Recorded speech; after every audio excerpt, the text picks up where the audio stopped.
Right. Well, welcome to the podcast, Amity. How are you doing? I'm doing well. I'm doing well. I'm glad to be here and Yes. excited about their conversation. Yeah, me too. Me too.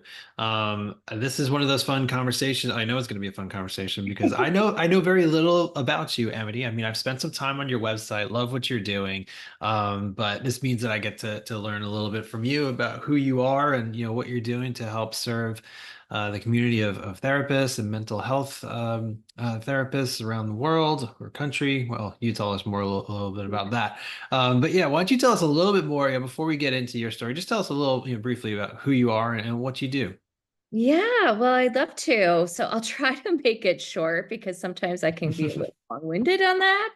Um, But I came into the clinical mental health world about 7 years ago after a long run in business. I started out in marketing and product development, and I had launched and started a number of businesses ranging from fashion to chocolate. And when my Mm, last business closed with a huge bang, it was very, very sad. mm, I just hit a moment of crisis, and I think we can all relate to that.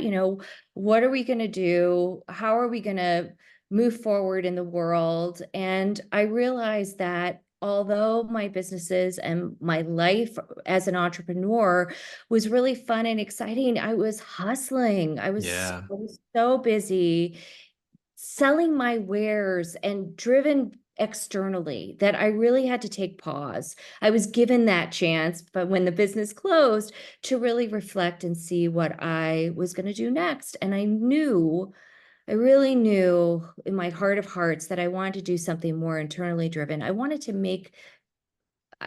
have a purpose and a drive to help right, other people. And it felt like a perfect fit actually stepping into the mental health space.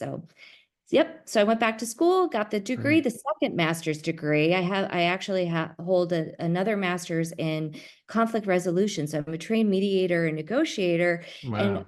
goodness knows a lot of those skills come into play, not only in business, but in the clinical space. And so I really just took all of that and put it together and created my new life. That's awesome. As you're kind of describing that, kind of one thing that comes to mind for me is there's so many therapists that I talk to and kind of like sort of the mantra that a lot of therapists might say or fall into is I didn't go to school for business or I didn't go to school for this, like which is totally true, for many of us. But, it sounds like you, even just from experience, you have a lot of experience in business that led you to then, go into the mental health world, which I think that's pretty awesome. Yeah, wow. Yeah, yeah. I'm so glad I did. And I think as we dig a little deeper here, all of those business skills have informed me about moving forward and creating my own private practice, launching my professional development company. Like I'm still a marketer at heart. And Hmm. um, I am so lucky that I have been able to take all of those skills and apply them to my life now because it just benefits other people. It because Yeah. I can get the word out better. It benefits my clients because they can relate to me. I see a lot of people that are entrepreneurs themselves and struggling with figuring out their lives in that capacity in that arena. And so it really like informs me in so many levels, and I want to be able to bring that to the masses and to our people. So Yeah. Yeah, absolutely. And so, just looking at your website, it looks like you're doing a lot of things and like that kind of, your story kind of tees us up for what you're doing now. So tell us a little bit more about what you're doing now. And that will, I think, kind of lead us towards we're talking about being a therapreneur. So, yes. tell us a little bit more about what you're doing now and kind of what does that mean as a Okay. therapreneur? Because I have some ideas of what I think that means just from looking at what you're doing. But yeah, Yeah. tell us a little more. Yeah, so that mashup really came about in let me see. So in November 2020, we were in the throes of the pandemic. And Hmm. what I saw happening in our industry, in our communities, is that most clinicians were just thrown into the fray And we were so used to being knee to knee with somebody that we didn't know how to navigate this new world of screen to screen. Yeah. And it was, and as I just said, I had all of this experience in the business world. I learned how to pivot. I learned how to lean into the discomfort and sort of be a mechanic and figuring out what tools I needed, how I was going to do it. And I had been online for years. Hmm. So it was shocking to me. It really opened my eyes to the fact that our industry is so far behind and lagging. So in response to that, I got to work and I created a 7-day summit called the Healing Entrepreneurship Summit. I had 16 speakers and we talked about this intersection of mental health, entrepreneurship, business entrepreneurship, and new technologies that were changing the Hmm. landscape. And Hmm. so we had over 1,000 attendees sign up for that event. And it was really, really affirming and confirming Yeah. that I was in the right space and I was talking about things that were necessary. And the Therapreneur name was sort of born out of that. I saw that we have entrepreneurship, we have that word over there, and then we have the therapist. And so I just put them together and magic was made, I guess. Yeah. That's great. I mean, that's yeah, there's just so much to unpack there that I love that you pivoted like that and you kind of you brought something that was definitely needed at that time. Because I remember that's kind of, taking me back to like just seeing that all happen. And my wife is a therapist too. So like seeing her kind of walk through that transition. Luckily she too was pretty up on technology. And for me, like I'm really into technology and the web design platforms and all that stuff. So we were able to navigate that. But there's so many people that I consult with that are just so they're so stuck because of the technology and they just kind of like let the technology keep them back. So I love that you have kind of you're kind of that's kind of part of your message. I know that's some of the things that we talked about, like what could we talk about today? So it sounds like we're talking about two topics here, so that's fine. But It's yeah, the all techno tumbled together. yeah. I have just learned to accept myself that I see multiple pathways, but they all really are on one road to that Mhm. North Star vision of like how you want to show up in the world and serve. Yeah. And truly, and I say this quite often, is that being in business is the best way to be in service. Mm. And it is so powerful. We're in such a convergence of opportunity here. We're at the precipice of great change. And if we, as the way showers, can just be to give grace to ourselves, to spend some time and to learn how these technologies can actually help us serve more, wider, Yeah. greater, Yeah. it could really change the whole dance that we're playing in the mental health field. So yes, I'm a little bit on my soapbox right now, but I think it's a really important message to share that Yeah. technology is not going to kill you. It's going to help you. It's going to infuriate you, but it's something that you can learn, and your clients are definitely using it themselves. So we have to get on board Yeah. with it. Yeah. Yeah. So tell us a little more about your story. Like what happened after you did that summit? You kind of discovered, okay, wow, this is something that's needed. Were you helping other private practices kind of get Yeah. online and kind of go through, the pandemic, this new normal, so to speak, at that Yeah, time? that's new normal, right? So I actually had to cave a bit. I had the pandemic, brought a wash and a tsunami of sorts to all of us. But Yeah. I ended up having to really step out of business for a couple of years because I was taking care of family and Hmm. parents and so forth. And so Okay. coming back into it this last year, um, I really was just picking up where I had left off. I luckily you could look at it both ways, right? Luckily, we saw this another surge of advancement with the release of OpenAI, and we have Hmm. ChatGPT, our wonderful friend aka Kevin, as I call him. And I have to credit Tanae for that. I can't remember her last name right at this moment, but she's the one, like, just this interaction, this huge advancement of large learning models that are Hmm. sweeping every single industry that we're experiencing now. Like, it's phenomenal. So the use of AI in our practices, in our lives, on our phones, on our computer, wherever, it's kind of amazing. And so I started going back and talking about that. And I opened my private practice, and I started just coming back online and engaging in conversation. And so it's been a wonderful way to engage and just sort of promote and talk about all this new tech, because I'm not particularly tech savvy, but I Mm. sure love it. And I love Yeah. what I do for you. And I'm Yeah. really thrilled about all these new advancements in immersive technologies. Like, VR is so cool. If we want to talk about that, we could talk about that too. But anyway. Yeah, tell me more. Yeah, I'm curious because I'm not, I'm hearing from people like how they're using AI. I mean, for my world is, we're doing like SEO and content writing and some of that stuff using AI, Yeah. starting with AI and, still adding our expertise and stuff. But tell me more about like how people are using AI in private practice or things that you have seen or you're just researching.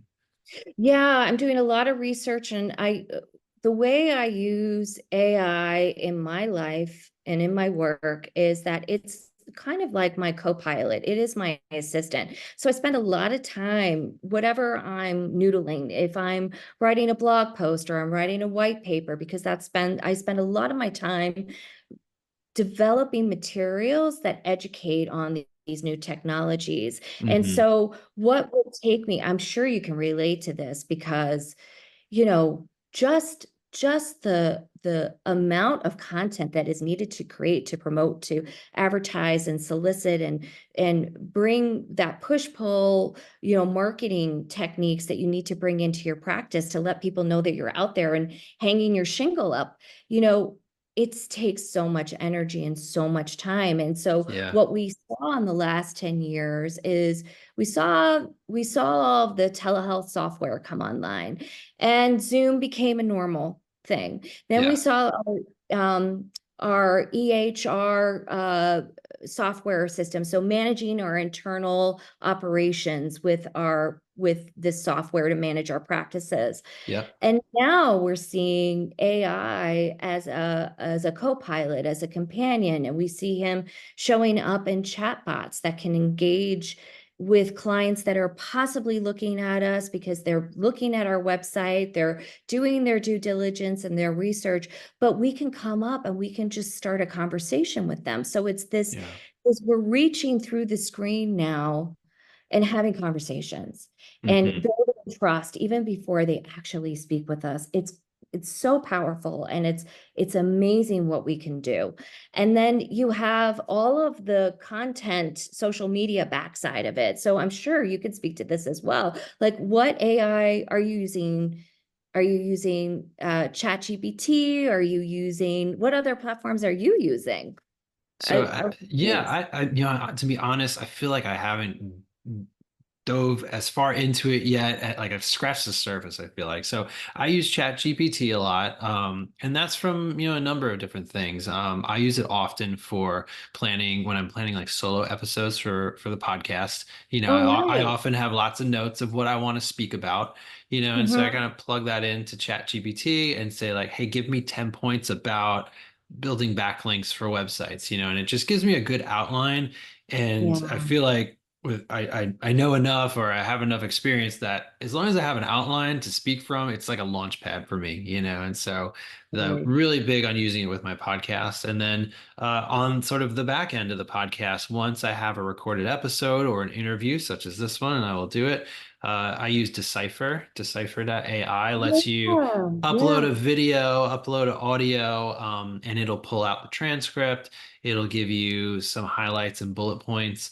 And so we mostly use that to kind of structure the show notes for each episode. That's going to summarize the episode and yeah. include, So a know, transcription yeah. service, correct? And then can you edit from there, or is that Yeah, yeah, and then you can edit yeah, from there. It'll also, they have different platforms, but some of them will actually create like all your social posts, it'll pull out quotes, stuff like that. So I get a amazing. bunch of content just kind of pulled right out of the interview. So those are really the two platforms I'm using. Oh, another one comes to mind is fireflies.ai. So they are a like a Zoom note taker. Oh, yes, we're seeing a lot of those pop up. I wanted to kill mine. I think it was autopilot. I was Okay. you were showing up when you're not welcome. Like, and I it was Yeah. driving me crazy. And that's the thing. It's like Yeah. it's always a double-edged sword. You look, I check out these different platforms and I was like, oh, that sounds so good. But then when I actually get into it and I try it out, it's clunky. Mm, It's yeah. it's it, it it's shallow, actually. It doesn't provide the Yeah. depth or the breadth. And I realized, just like with ChatGPT, you gotta train it. It's a prompt machine. Yeah. It's not your best friend. Oh, and there's my dog. So this is my life when I work from home. Can I put you on mute for one Sure. second? Sure. I'm so sorry. No Give me problem. one second. The clunkiness. Yeah, so the clunkiness, the sort of it's really a learning tool. It's learning about in practice. This is what the Yeah. structure of these large learning models are. So Mm, it's aggregating and it's taking in all of this content that everybody is inputting, and it's reaching out, it's using their spiders, tendrils or whatever, to sort of bring all this information in, but there's still a human on the other side of it. And so that's yeah. your job as a content creator. It's just a tool to help you get there. But I'd be curious. I've noticed for myself that I would spend 30 hours, probably, give or take, maybe 40 hours, 1 week, to sort of prepare a white paper or some sort of long format content Hmm. uh, writing piece. Yeah. And now, when I use Chat GPT, and I haven't really tried other models yet, but it cuts my research. It cuts everything down to, I would say, about 5 hours of Wow. time. Yeah. And I mean, that's significant. That is significant. Yeah. I just got another 35 hours back in my life that I could do other things. I don't Right. have to worry about it. Yeah. So it's a really powerful tool. And if anybody has not tried it yet, you're not going to break it. Just go on, create a Hmm. free account, and just start asking it questions. And you don't have to be polite. That's another thing. You don't have to say please or thank you, which is Yeah. sort of the shift. Yeah. Well, I appreciate the attitude that kind of, you're taking here, is that like these are tools and we're all kind of learning like how do we use this? And I'm sure some folks out there listening that might be like, nope, that is just not for me. Like it really needs to come completely from me. And I totally get that. And Mhm. I have also noticed with some of the stuff that it creates, especially around like the podcast show notes, sometimes it is comes out a little bit cold and it's like in this invigorating conversation with Amity Cooper, like I don't speak like that, and so you got to teach it and you got to play with it and you got to learn how to use it as really like a stepping stone to cut down your time but also really produce something that is authentic, because only Absolutely. you can really carry that expertise that you have. And this is kind of what we're running into a little bit, when we're doing search engine optimization and people are asking us like, oh, is it okay to just copy and paste a blog post from ChatGPT into the website? I'm like, Google's Mhm. going to start to get onto that, like, because Google really wants you to showcase your expertise on the website. So yeah, use it as a starting point. That could give you like just a lot of the meat of a blog post, but Yes. you got to come in with some of your maybe stories that you tell clients or examples you use, research, add some links and stuff like that. But it's a process to really learn, all that to say, it's a process to learn how to use this and not be afraid of it. Be careful, but Right. really I mean, there's dive into it and learn a little idea. more. I couldn't agree more. Exactly. And this is where you bring your special sauce to your practice and who you Hmm. are. I mean, um, mm, I could get slammed for this in some way, like, but when you think about yourself as a brand, okay, you're catering your message to your unique audience. And I think you Yeah. probably second this is like, so you're not Chat GPT and the like are generalists. Okay. Hmm. That's not you. You're not a generalist. You're a specialist. You're one of the highest trained professionals out in the workforce today. Yeah. You have fought long and hard and spent a great deal of money to get this certification and this level of education. You need to share it and you need to Yeah. stand up and be the authority, the credible voice out there in all of that sea of information, which is overwhelming, not only for us as business owners and clinicians, but for the end user and for everyday people that are walking around struggling Hmm. with challenge. Like if you can hone your message and if you have a tool to help you do that, take advantage of it because things Yeah. turn so fast, so Yeah. quickly. Hmm.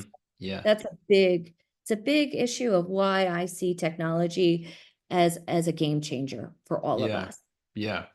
Yeah, absolutely. And I think that, and two, just also encouragement for people listening, like that takes time. Like it takes time to kind of hone your message, and also like you're mixing into this technology. It takes time to like learn how do I use this well. And I feel like for myself, my own journey with AI, like I feel like I'm still learning it too. And there's so much changing and there's so much going on. And I always see these I'll see like an Instagram like suggested posts about like I created 600 social media posts from my blog content, in like 5 minutes because you can connect now like Canva with AI and like all these Yeah. third party things and I think that's awesome. I just, haven't gotten into it, just yet I to know. spend And the you time have to to research weigh all these out, things. right. And I think you're always weighing out and there is the tendency to, stay competitive, right? Um, how do I stay relevant in this fast moving world? And Yeah. how, how, how am I going to make ends meet as a therapist? And it's all about bringing in clients if you're doing one-on-ones or you're doing groups or whatever. Like, so there's always this desire to produce more, be more. But Yeah. is that right? Right. That's something that has to be weighed out in yourself. You have to be able to do a deep dive and to make that assessment about how you're going to do it. Yeah. And again, it's not bigger, better is bigger and better. It's just not. Yeah. So yeah, this is where you are going to be you're going to be trying this out. It's an ongoing adjustment, correction, auto like design build process for you and your Yeah. practice. Yeah, that's a really good point because so many times I speak to folks as I'm consulting and we're kind of asking, okay, what have you tried before? Or they're struggling to get clients engaged with their brand or their website. It's like, well, I've been doing social media posts like because someone said I should do it. And it's kind of like, oh, this person said I should do it, so I should do it. And you really have to find out like what's going to work for you and for your life and finding balance and peace and joy in the marketing that you do because if social media isn't fun for you, which it isn't fun for me, to be honest, I don't really do a lot of Yeah. promotion on social media other than, we share each blog post, each podcast interview or blog post we create. We do that, but I don't really have a social media strategy because there's so much noise in there. And the second I go on social media, I'm like, I don't, suddenly I need to buy a new car and feel, terrible about my life because these people are on vacation all the Oh, time I know. like Oh, all and it's just not healthy for me. That's just me speaking, and so maybe that means I need to hire somebody who loves doing social media. But all well, that to say, is you find you find the things that you love and that really bring you joy and also have have an impact. So if churning out a ton of content and isn't having an impact, then Oh don't my do God, that. that is so draining. And I noticed for myself, when I first started playing around with it, um, I get like this jolt of like dopamine. I was like, "Oh, Yeah, I right. just got a response." It felt like I was either opening up the fortune cookie or I Hmm. was getting some sort of like deep secret that was being revealed to me. I know Yeah, that's crazy, but there is this autonomic response that you get when yeah, you engage with technology, and that is something that can be harnessed and is being harnessed right now, especially in the immersive therapeutics world. And we can yeah. jump into that a little bit. I can touch on that, but we're going to see not only we're going to see this huge growth and expansion of the next generation of AI tools, and that's called like generative AI. You could also think about like AI 3.0 or whatever, but things are exploding and moving so quickly and building upon themselves that it's really hard. Give yourself some grace here. It's really hard to keep up. Hmm. I barely keep Yeah. up, and I feel like I'm talking about things that are already long past. Hmm. But for the audience listening, this is all of us. We're all in the same soup together, and it is. So just bear with it. But what I can say, if you look up from your screen and you look out into and forecasting of what's coming down the pipeline, Hmm. I really see that immersive therapies, AR, VR, XR, any of those types or orientations, and they're all different levels of alternative universes, like if you're totally immersed, or are you like seeing an immersive application and overlay on real world film or whatever. Hmm. So you're going to see a lot of that stepping up and being applied in our practices. You're going to see shifts in incorporating gaming into mental health treatment. It's Hmm. not just for exposure therapy or phobias anymore. We can do and work with a lot of different demographics and groups that we've never been able to access before because the technology has gotten to that singularity point. And Yeah. I'm probably misusing that, but where work the use is matching where the technology is. So we're coming to this convergence Yeah. point, and it's Hmm. just you're going to see this explosion. So um it's coming, it's here, it's already here. If you haven't tried it, just put on a headset and see what you can play around with it. So Yeah. Can you just give like just to that point, can you just give us like some examples of like using virtual reality and kind of like meeting these new audiences, reaching these new audiences with, with therapeutic right. services? Right. So there's the I can give you an example of probably the most notable mental health immersive platform out there today. It's called Amelia. Its name before it merged with another company is called Sias. I don't know if Hmm. anybody's familiar with that, but they provide the headset, a very lightweight headset that is not only for end users, so it can be sent directly to them, but they also have created a content library of interventions ranging from Cool. phobias, traumas, Hmm. public speaking, general exposure therapy to PTSD. I mean, it goes anxiety, depression, mindfulness, you name it. Any Hmm. sort of issue is sort of they have laid out a platform that addresses all of these different things. And what's beautiful about it is that one, it's relatively affordable. Now, most of these programs are still in the early stages of development. So you're going to see if you're going to bring it into your practice and you're going to offer that as an additional add-on service, which you can do. So you would be in room with a client and you would be monitoring their immersive experience with Right. a dashboard on your computer, and they would be wearing the headset, and you can control the deliverables. You can Hmm. control the delivery of the intervention, and you get real-time feedback on Mm. what occurred. And then you process after that session, after maybe 20 minutes, 30 minutes, no more than that probably. And then you reflect and you work with the client. And you can also offer it up, and I'm sort of speeding ahead here, I'm thinking about it. Like you also, it's a wonderful tool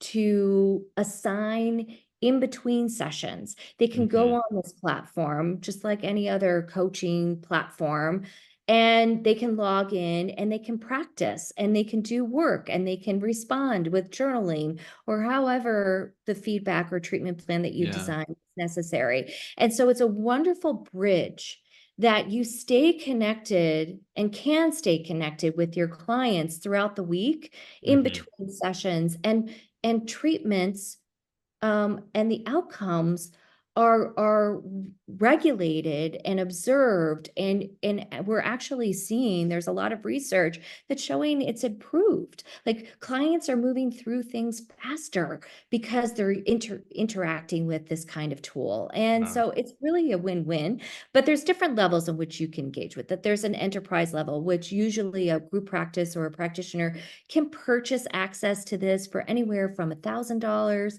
to $5,000. It just depends on what platform you want and what kind of level of engagement you're looking for. And then if you were to outsource it or send it as like a an add-on to your practice and say, hey, if you just want to do immersive VR sessions in a hybrid capacity, then you log in, like you send them the headset and you pay like a $300 fee, a Hmm. monthly subscription fee. So I hope that's pretty clear. There's a lot coming online. There's a lot that I'm still learning about, but I'm very excited about what it can offer. Yeah, very cool. Because I hadn't heard about any of this stuff, so it's very interesting to Um, me to hear like what's going on and what are people coming up with, and it, it makes sense that these sort of two worlds would come together. That's super interesting.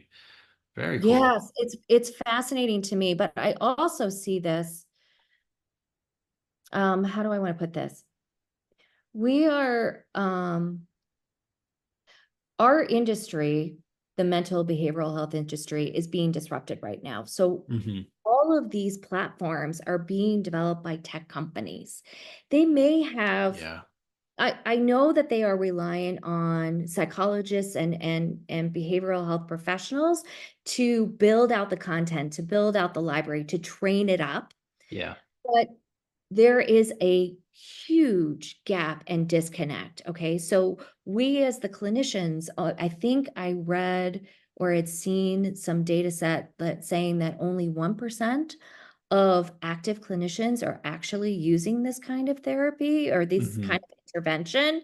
That means if there's 800,000 of us that are actively practicing and that's in a variety of levels, social workers, addiction counselors, whatever, only 1% are using Hmm. them. There's this huge gap, Yeah. and we're not part of the future. Like, Hmm. we're not being asked to do interventions. We're not being asked to be part of pilot studies, and we need to step up into that. It is Yeah. time for us to decide our own fate. I don't want Yeah. some other big tech company coming in and telling me how things should be when they don't Yeah. have that information. So Yep. it's a you can look at it two ways. Again, I look at it as this huge opportunity for us to really grow the industry and be a force of nature here and change legislation, all of that kind of stuff. And then if we're not involved in that conversation, we're going to be left behind and left out of it. And we're not going to be Yeah. at the Yeah. so Absolutely. it's a big issue. Yeah, and that's a good point. And I think that that's probably a good place to wrap up our conversation. I know we can kind of keep going on this stuff. It's super fascinating, super interesting. And in some stuff, we've talked a little bit about AI on the podcast before, so I really appreciate you bringing even more depth to this conversation, Amity. Um, are there any last words you want to leave with folks who are kind of seeing what you're describing? Like technology is growing. People are using it more in private practice or using it as a tool for marketing. What are some of your words of advice that you can leave with people? Well, so one of the things that I have created out of this urgency, this need that we're just not being supported, is that I have a professional development company called Clinical Career Collective. I know that's a mouthful. I call it C3 for short.